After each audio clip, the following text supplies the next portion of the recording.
allegiance to the flag of the United States of America and to the republic for which it stands, one nation, under God, indivisible, with liberty and justice for all.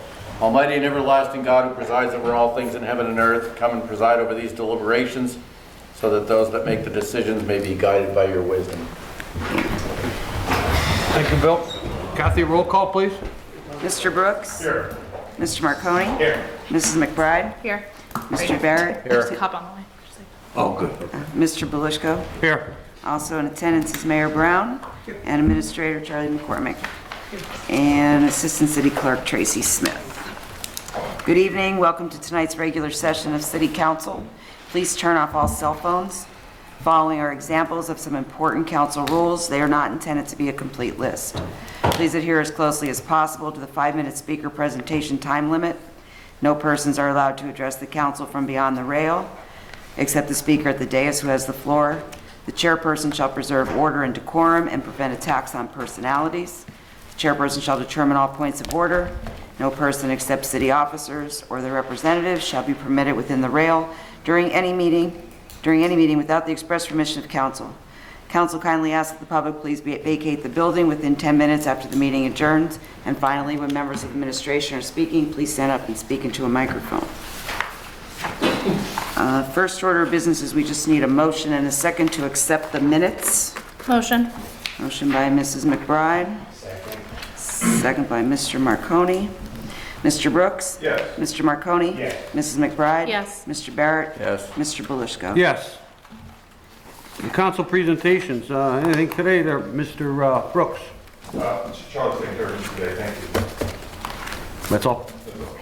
Councilman Marconi? I do just one thing for Charlie, 774 and 776 North Pennsylvania Ave. They're two separate buildings. There's all kinds of garbage in the front.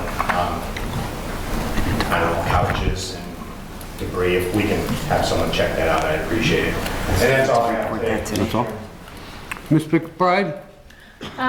The white goods, I know you asked about this a couple weeks ago. The white goods pickup, that's typically held in the fall, correct? We just did one a few months ago, Right. 6 months ago. Okay. Every year we're going to do that. Okay.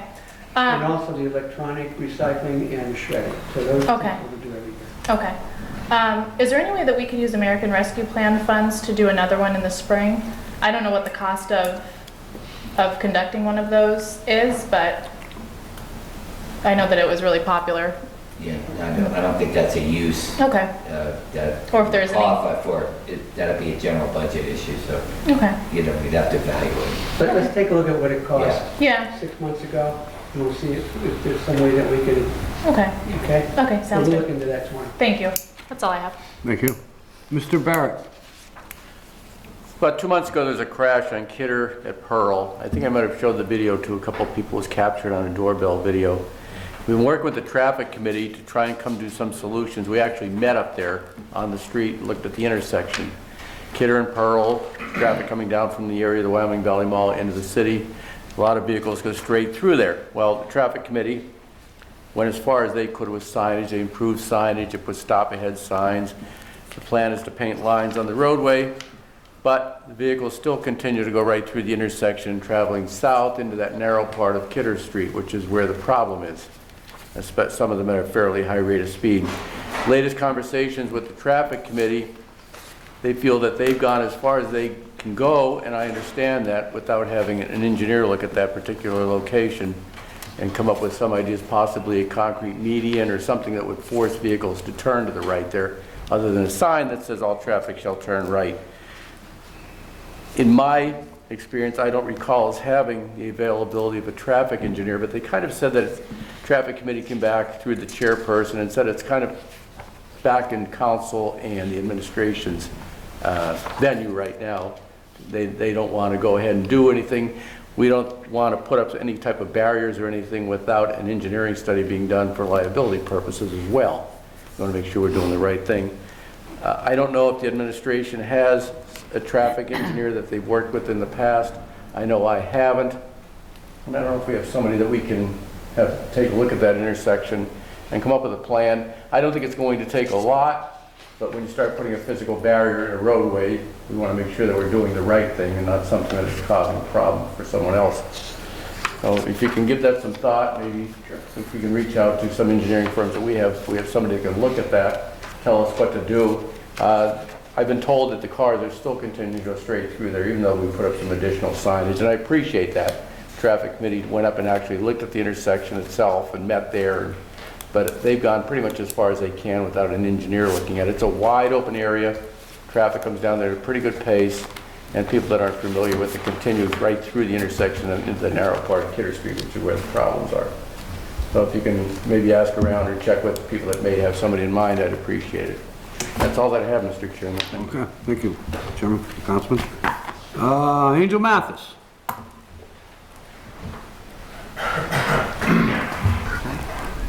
Angel Mathis, Wilkes-Barre. I have to thank the administration for the swift response that I don't know who called it in, but apparently while I was out this week, I got a call from a friend that was literally staying at my house with the girls saying, hey, do you know the cops and everybody is on your block? Where within, I would say, an hour, it was a house that I guess, I don't know what the issue was, but now it's boarded and no one can get in it. So thank you, and thank you. Thank you, Angel. Mark Schaefer.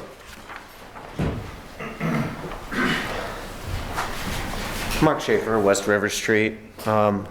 Thank you guys for having a short meeting on the night I'm supposed to go to my birthday dinner tonight. My girlfriend will be happy.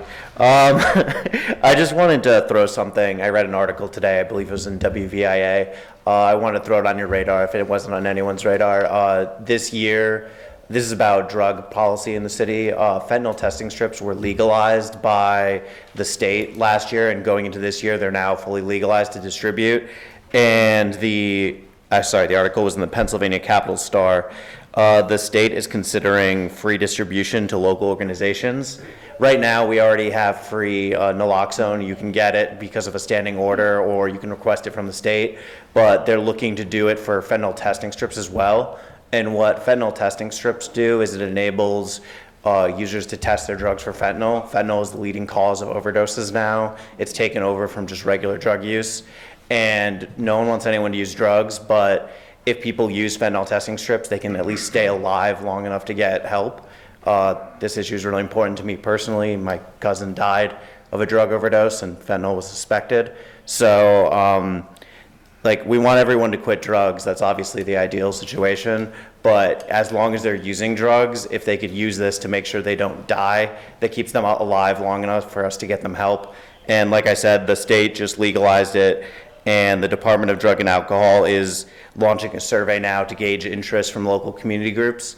And they're talking about potentially giving it free to local nonprofits, cities, etc. So just something to throw on your radar. Keep an eye out. I'm not sure if we could get it for free. I guess that would be something for the health department probably.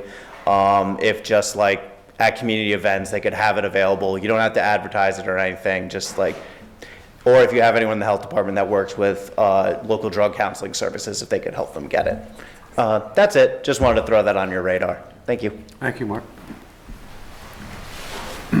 Brian Ferry. Not you. Oh.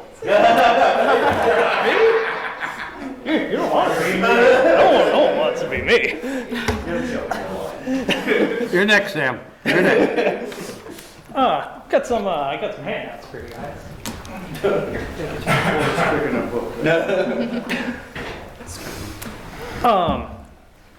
So, first thing, you were talking about Kidder Street. I work at Barry Eisen Associates, and we have three different transportation engineers on staff. Okay. So, Barry Eisen Associates, we're right up by the casino there, so feel free to give us a ring. And hey, shameless plug, gotta always trying to bring work in.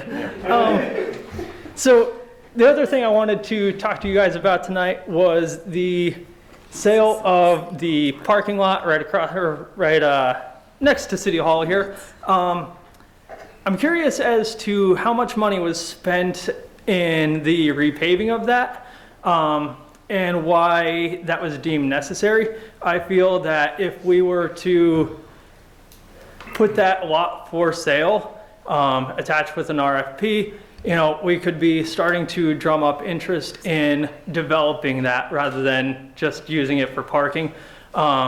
If you look at that paper I handed out, we could be cutting costs. It would help to reduce our MS4 costs. It would reduce maintenance costs. I don't know how much is spent in salt and maintenance every year, but the city would be in a better spot. It wouldn't help much, but every little bit helps when you're trying to dig yourself out of a hole. So by selling that and having it developed in a way that would help to it would help to improve the aesthetic of the city. It would help to bring markets to Market Street. Bring its namesake back. It would help to generate more real estate taxes. It doesn't do any good sitting there as a parking lot. Not when we have a whole parking garage that is directly across the way. We could be utilizing that parking garage, and the parking lot could be developed, and it could be developed in a really interesting way. You could leave space between City Hall and that parking lot, and proposed building for a little greenway. You could have cafe seating out there. It could be something really great and really turn it from a liability into an asset for the community. Just helping to improve the walkability, helping to improve the aesthetic, just making Wilkes-Barre a better place one step at a time. Just these small incremental changes would help to get us back on a more aesthetically pleasing route, but it would also help to get us on a better financial path. So just some food for thought. So, and Tony, you'll be happy to see that you'll recognize that bottom picture. I pulled that from your Preservation Society website. So. Yeah. Have you ever seen the photo I posted about? It's an aerial view of downtown in 1959, 1960, and an aerial view of 2009, where you clearly see 1/3 of downtown for parking, like just empty spaces everywhere. Right. I mean, honestly, what I think the Planning Commission should do, that we should have a study about what is the viable use of every single parking place in all of downtown, because clearly. You've heard me talk about this before, the parking that's across the street from the library that comes right to the street between the salon and Edie Ponds. Right. We've had 5-6 townhouses can easily go there. It's a waste of that land. And there's a waste of land all over the city. There absolutely is. There's so much wasted space that should be developed. And that's how we're going to start building our economic viability, building up our tax base. That's how we get things accomplished. Very good. Okay, Brian? Anyone else for Brian? Thank you. Thank you. Sam Troy? You'll be sorry. Sam Troy, a few things here on my mind. I'm just a little bit shocked by the fact that there's no agenda, council or the mayor, council or mayor's part. I have to admit, I think this is the first meeting I've ever attended when that's been the case. I find it a little appalling and frustrating that there is no agenda, because I feel that there are a lot of problems that need to be addressed in the city, and that should be up for discussion here amongst the council and maybe even on the mayor's part. One of them, and I'd like to give as many as I can in the short time I have. I didn't know if the mayor or any of you were aware, but there's been a drastic, substantial cut in the food stamp program and Medicaid. So in addition to the problems that a lot of us in the city are facing in terms of high inflation, which is still, as you can see by the results of the meeting by the Fed the other day, interest rates are still going up. I don't know if that's going to solve the problem, but that's what they keep doing. So inflation is still with us. That's hurting everybody. You can go up to any supermarket in town, Wegmans or someplace like that, and the prices have gone through the ozone on a lot of items. What recourse do people have here? I understand the Medicaid program, the food stamps program, and both are being cut. Food stamps program substantially because I think it's the fault of the federal government because they feel that COVID is done with and that it was an emergency allotment.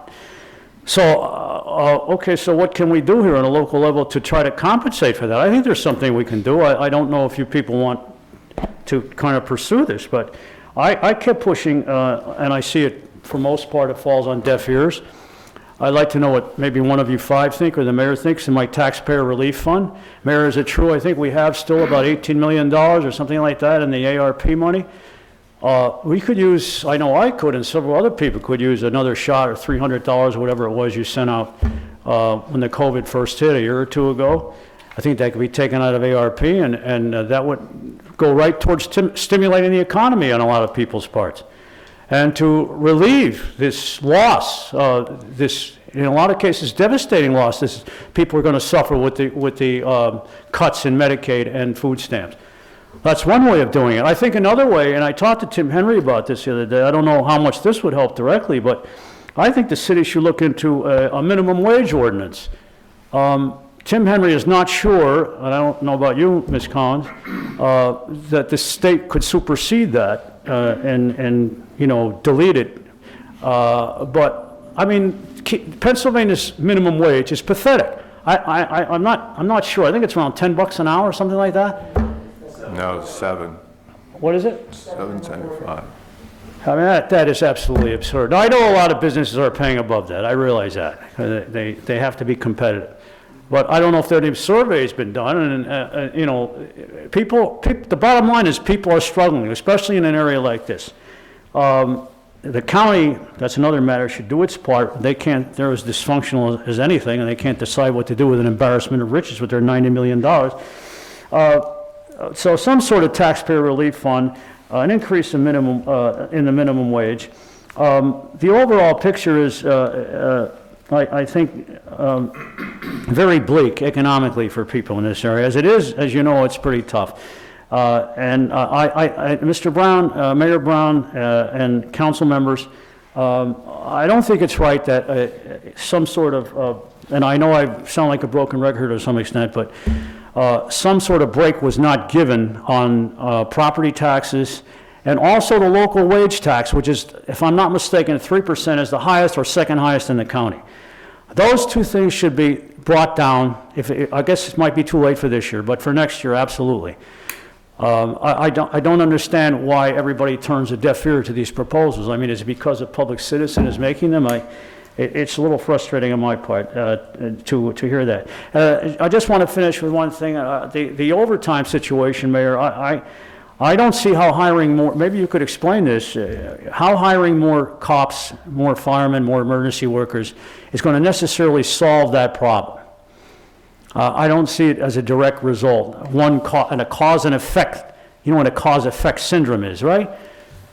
Hiring more people is going to necessarily resolve that. I think that you should council should look into forming a committee to look into this, or an ad hoc committee, or some body to look into this situation and try to resolve it. Thank you. Thank you, Sam. Sam, as far as the agenda goes, I look at it as it's a good thing with no agenda. What? The mayor has the agenda. Yeah. I look at it as a good thing, meaning the mayor has to come to us if he's spending over $20,000. He's not spending the money. He's running the city without coming and consulting a city council, and I think that's a good thing. He did it for now this past 2 weeks without needing council's approval, and that's a good thing, in my opinion. Well, you're entitled to your opinion, Mike. Anything else, council? I'll give you that much. That's it. I don't necessarily agree with the opinion. Thank you. Anyone else? Motion to adjourn? Motion.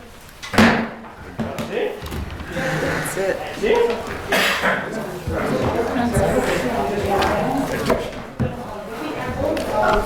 Wonder what they're doing. Last week I walked by.